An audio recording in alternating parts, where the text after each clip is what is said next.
Les activités vibratoires de l'univers planétaire sont régies par la loi de la périodicité. Tout ce qui vit a des périodes de naissance, de croissance, de fructification et de déclin. Ces périodes sont gouvernées par la loi des 7.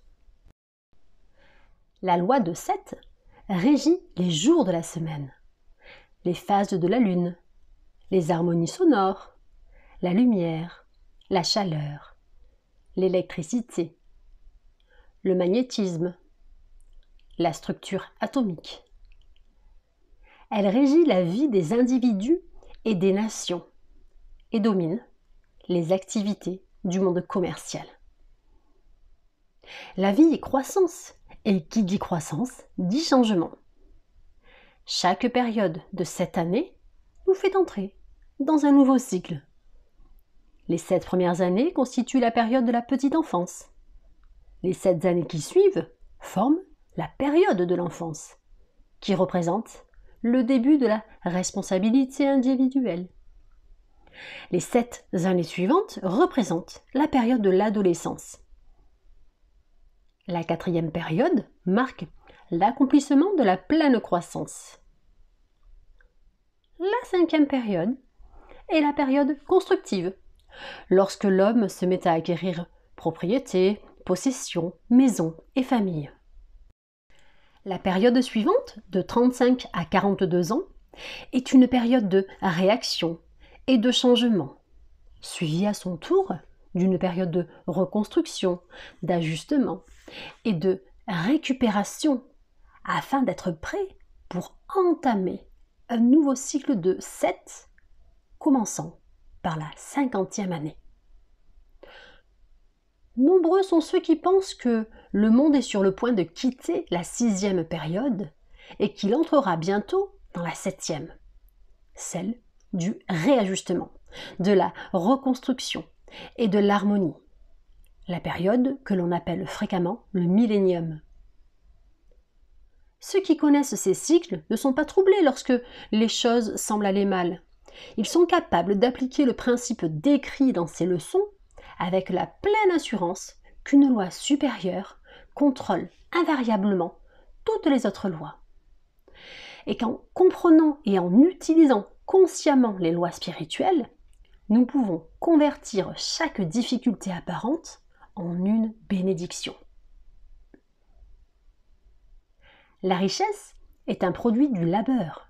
Le capital est un effet, pas une cause. Un domestique, pas un maître. Un moyen, pas une fin. La définition la plus généralement admise de la richesse est qu'elle se compose de toutes les choses utiles et agréables qui possèdent une valeur d'échange. Cette valeur d'échange est la caractéristique prédominante de la richesse. Lorsque nous considérons le petit peu qu'ajoute la richesse au bonheur de son propriétaire, nous constatons que sa véritable valeur ne réside pas dans son utilité, mais bien dans son échange. Cette valeur d'échange en fait un moyen d'établir les éléments de réelle valeur qui nous permettent de réaliser nos idéaux. Dès lors, la richesse ne doit jamais être désirée comme une fin, mais simplement comme le moyen d'accomplir une fin. Le succès repose sur un idéal plus élevé que la seule accumulation de richesses. Quiconque aspire à un tel succès doit formuler un idéal qu'il est disposé à s'efforcer d'obtenir. Avec un tel idéal à l'esprit, les voies et les moyens peuvent être et seront fournis, mais il convient d'éviter l'erreur de substituer les moyens à la fin. Il doit y avoir un but fixe et défini, un idéal. Prentice Mulford disait « L'homme de succès est l'homme qui possède une compréhension spirituelle supérieure, et toute grande fortune provient d'un pouvoir supérieur et véritablement spirituel. » Malheureusement, il y a ceux qui ne reconnaissent pas ce pouvoir. Ils oublient que la mère d'Andrew Carnegie a dû contribuer à soutenir sa famille fraîchement arrivée en Amérique, que le père de Harriman était un pauvre ecclésiastique qui touchait un salaire de $200 seulement par an. qu'à ses débuts, Sir Thomas Lipton n'avait que 25 $ en poche. Ces hommes n'avaient aucun pouvoir sur lequel s'appuyer, mais cela ne les a pas empêchés de réussir. Le pouvoir de créer dépend entièrement du pouvoir spirituel. On distingue 3 étapes. L'idéalisation, la visualisation et la matérialisation. Tous les capitaines d'industrie s'appuient exclusivement sur ce pouvoir. Dans un article paru dans le magazine Everybody's Magazine, Henry M. Flagler, le multimillionnaire de la Standard Oil, admit que le secret de son succès résidait dans le pouvoir qu'il avait de voir une chose totalement accomplie. La conversation suivante qu'il échangea avec le journaliste montre son pouvoir d'idéalisation, de concentration et de visualisation, soit tous les pouvoirs spirituels. Avez-vous réellement visualisé tout l'ensemble ? Je veux dire, avez-vous ou pouviez-vous réellement fermer les yeux et voir les voies, voir les trains avancer, entendre les sifflets ? Êtes-vous allé aussi loin que cela ? Oui. Avec quelle clarté ? Très clairement. Ici, nous avons une vision de la loi. Nous voyons la cause et l'effet. Nous voyons que la pensée précède nécessairement l'action et la détermine. Si nous possédons la sagesse, nous réaliserons le fait fantastique qu'aucune condition arbitraire ne peut exister et que l'expérience humaine est le résultat d'une séquence ordonnée et harmonieuse. L'homme d'affaires prospère est le plus souvent un idéaliste qui s'efforce d'atteindre des niveaux de plus en plus élevés. Les forces subtiles de la pensée qui se cristallisent dans nos humeurs quotidiennes constituent la vie. La pensée est le matériau malléable grâce auquel nous créons les images de notre conception croissante de la vie. Son utilisation détermine son existence. Comme dans toute autre chose, notre capacité à la reconnaître et à l'utiliser correctement est la condition nécessaire pour notre accomplissement. Toute richesse prématurée n'est que le précurseur de l'humiliation et du désastre, car nous ne pouvons conserver de manière permanente ce que nous ne méritons pas ou ce que nous n'avons pas gagné. Les conditions que nous rencontrons dans le monde extérieur correspondent aux conditions que nous trouvons dans notre monde intérieur. C'est la loi de l'attraction qui en est la cause. Comment déterminer dès lors ce qui peut entrer dans notre monde intérieur ? Tout ce qui pénètre dans l'esprit par les sens ou par l'esprit objectif impressionnera l'esprit et se traduira par une image mentale qui servira de modèle pour les énergies créatrices. Ces expériences résultent en grande partie de l'environnement, du hasard, de la pensée passée et d'autres formes de pensée négatives qui doivent être soumises à une analyse prudente avant d'être entretenues.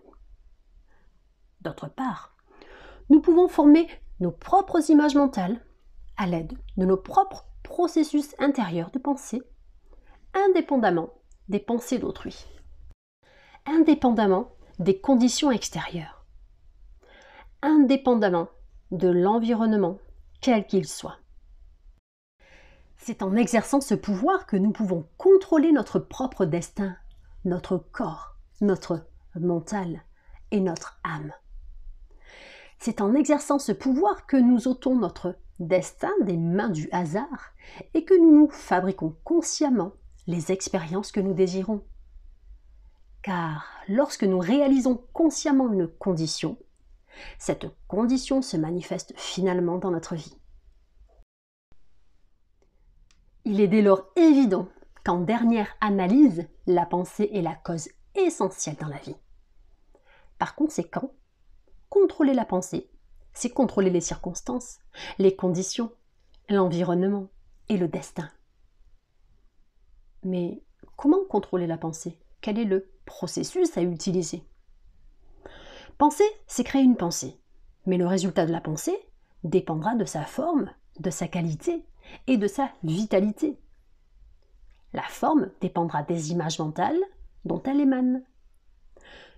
Ceci dépendra de la profondeur de l'impression, de la prédominance de l'idée, de la clarté de la vision, de la vigueur de l'image. La qualité dépend de sa substance, qui dépend du matériau qui compose l'esprit. Si ce matériau a été tissé de pensées de vigueur, de force, de courage, de détermination, la pensée possédera ces qualités. Enfin, la vitalité dépend du sentiment qui imbibe la pensée. Si la pensée est constructive, elle possédera de la vitalité, elle aura de la vie, elle croîtra, se développera, s'étendra, elle sera créatrice. Elle attirera à elle tout ce qui est nécessaire à son développement complet. Si la pensée est destructive, elle contiendra le germe de sa propre dissolution. Elle mourra, mais au cours du processus de mort, elle apportera mal-être, maladie et toute autre forme de discorde. Nous appelons ceci le mal, lorsque nous l'amenons sur nous. Certains d'entre nous attribuent nos difficultés à un être suprême. Mais cet être suprême, c'est simplement l'esprit en équilibre. Il n'est ni bien ni mal, il est tout simplement. Notre capacité à le différencier dans la forme réside dans notre capacité à manifester le bien ou le mal. Par conséquent, le bien et le mal ne sont pas des entités. Ce sont simplement des mots que nous utilisons pour indiquer le résultat de nos actions, ces actions étant à leur tour prédéterminées par la volonté de notre pensée. Si notre pensée est constructive et harmonieuse, nous manifestons le bien. Si elle est destructive et discordante, nous manifestons le mal. Si vous désirez visualiser un environnement différent, il vous suffit de garder votre idéal à l'esprit jusqu'à ce que votre vision soit avérée. N'accordez aucune pensée aux personnes, aux lieux ou aux choses. Ils n'ont pas place dans l'absolu. L'environnement que vous désirez contiendra tout le nécessaire. Les bonnes personnes et les bonnes choses apparaîtront au bon endroit et au bon moment. Il est parfois difficile de déterminer comment le caractère, les capacités, l'accomplissement, la réalisation, l'environnement et le destin peuvent être contrôlés par le pouvoir de la visualisation. Mais c'est un fait scientifique exact. Vous verrez aisément que ce que nous pensons détermine la qualité de notre esprit et que la qualité de notre esprit détermine à son tour nos capacités mentales. Vous pouvez aisément comprendre que l'amélioration de nos capacités sera naturellement suivie par un accomplissement accru et un contrôle plus important sur les circonstances. On verra ainsi que les lois naturelles fonctionnent d'une manière parfaitement naturelle et harmonieuse. Tout semble juste arriver. Si vous voulez avoir la preuve de ce fait, comparez simplement les résultats de vos efforts dans votre propre vie. Lorsque vos actions étaient incitées par des idéaux élevés et lorsqu'elles cachaient des motifs égoïstes ou des arrière-pensées. Cette preuve suffira. Si vous souhaitez provoquer la réalisation d'un désir, formez une image mentale du succès dans votre esprit en visualisant consciemment votre désir. Vous forcerez ainsi le succès. Vous l'extérioriserez dans votre vie par des méthodes scientifiques. Nous pouvons seulement voir ce qui existe déjà dans le monde objectif. Mais ce que nous visualisons existe déjà dans le monde spirituel. Cette visualisation est une indication substantielle de ce qui apparaîtra un jour dans le monde objectif si nous sommes fidèles à notre idéal. La raison est très simple. La visualisation est une forme d'imagination. Ce processus de pensée forme des impressions sur l'esprit. Et ces impressions forment à leur tour des concepts et des idéaux qui constituent à leur tour les plans à partir desquels le maître architecte tissera le futur. Les psychologues sont arrivés à la conclusion qu'il n'y a qu'un sens, le sens du sentiment, et que tous les autres sens ne sont que des modifications de ce sens unique. Cela étant vrai, nous savons pourquoi le sentiment est la véritable source du pouvoir, pourquoi les émotions triomphent si facilement de l'intellect, et pourquoi nous devons injecter du sentiment dans nos pensées si nous souhaitons des résultats. Pensée et sentiment forment une combinaison irrésistible. La visualisation doit, bien sûr, être dirigée par la volonté. Nous devons visualiser exactement ce que nous voulons. Nous devons faire attention à ne pas laisser notre imagination se déchaîner. L'imagination est un bon serviteur, mais un pauvre maître. À défaut d'être contrôlée, elle peut facilement nous mener dans toutes sortes de suppositions et de conclusions sans base ou fondement quelconque. Tout type d'opinion plausible est susceptible d'être accepté sans examen analytique et il en résultera inévitablement un chaos mental. Nous devons dès lors construire uniquement les images mentales que nous savons scientifiquement vraies. Soumettez chaque idée à une analyse rigoureuse et n'acceptez rien qui ne soit scientifiquement exact. Ce faisant, vous ne tenterez que ce que vous savez que vous pouvez réaliser et le succès couronnera vos efforts. C'est ce que les hommes d'affaires appellent la clairvoyance.